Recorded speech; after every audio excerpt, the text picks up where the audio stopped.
Laws of logic are invariant. That means they don't change with time. And we all know that, right? We all know, well, the law of non-contradiction, it's not something that works just on Wednesdays, but it doesn't work on Fridays, right? That would be ridiculous. And it works everywhere.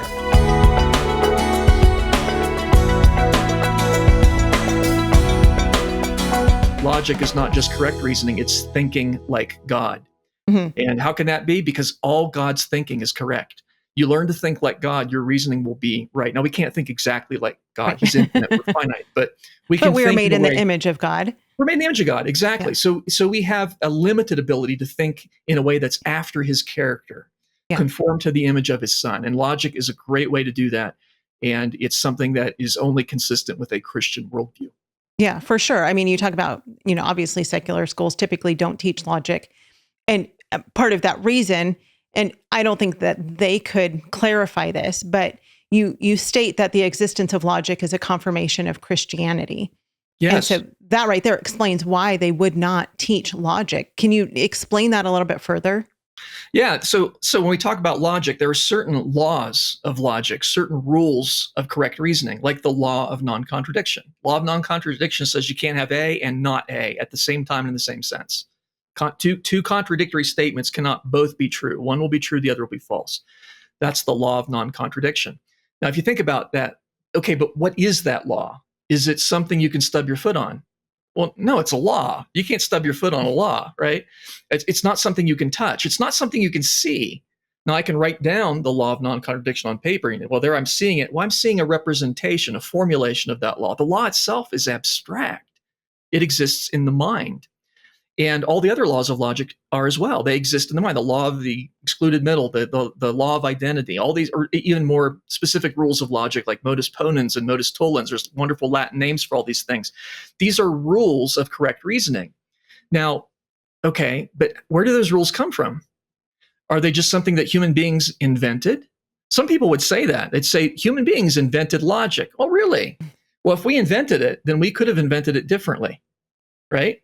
Sure. I mean, and different cultures could have different laws of logic, just like, civil laws are something we create. And so the speed limit in Colorado, I think it's 75 in Colorado, and you go to Ohio, it's 65, or I forget what it is, but different civil laws are different in different locations. If laws of logic were like that, then Australia might not have a law of non-contradiction. They say, welcome to Australia. Here, you must contradict yourself. We have a law of contradiction here. You have to contradict yourself. Contradictory statements are both true. Well, that wouldn't work, right? And we all know that. Laws of logic are not conventional, and therefore they're not something that human beings invented. That's not going to work. Right. And somebody says, well, we use them because they work. Yeah, but that doesn't justify their existence. Why do they exist? Why do they have the properties that they have? For example, laws of logic are invariant. That means they don't change with time. And we all know that, right? We all know, the law of non-contradiction, it's not something that works just on Wednesdays, but it doesn't work on Fridays, right? That would be ridiculous. And it works everywhere, we assume. How do you know that? How do you know that the law of non-contradiction works on the moon? I mean, it's not, you can't say, well, I've been there and I've checked. You haven't. I mean, there have only been a few people that have been to the moon, and even they were expecting that the law of non-contradiction would work there. How did they know that? See, I, as a Christian, can answer that. I can say laws of logic exist because they reflect God's mind. They're not human creations. They reflect the thinking of God. They stem from his character. And that's why they don't change with time, because God doesn't. The Bible says, I, the Lord, do not change. Therefore, you sons of Jacob are not consumed. God does not change with time because he's beyond time. He made time. And they work everywhere. Why? Because God is omnipresent. His power is immediately available everywhere. So you see, I, as a Christian, can make sense of the existence of laws of logic. They reflect God's thinking. I can make sense of their properties, the fact that they don't change with time, that they work everywhere. That's because that reflects God's mind as well. I can even explain how I know about them. Because the critic says, well, you're saying logic reflects how God thinks. How do you know how God thinks? Right. I've read his book. It's a bestseller. You should try it. God has revealed some of his thoughts to me in his word. Yeah. And of course, I'm made in God's image too, so I have access to some of his thoughts that way as well. But see, I, as a Christian, can make sense of that. No non-Christian can make sense of the existence of laws of logic and their properties.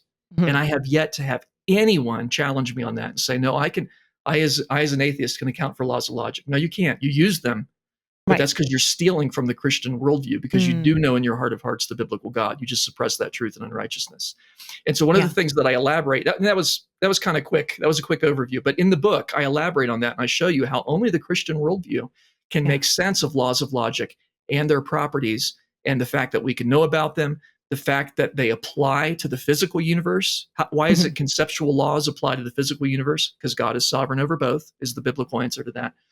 The book will show you how only the Christian worldview can make sense of that. So my goal is not just for students to know something about the mechanics of logic, but for them to understand why it exists. Right. And it's because of the biblical God. And there's no other explanation. Homeschool Insights is sponsored by CTC Math. If you're looking for a great online math program, visit ctcmath.com and try it for free. For more great homeschool inspiration and resources, listen to the Schoolhouse Rocked Podcast every Monday, Wednesday, and Thursday.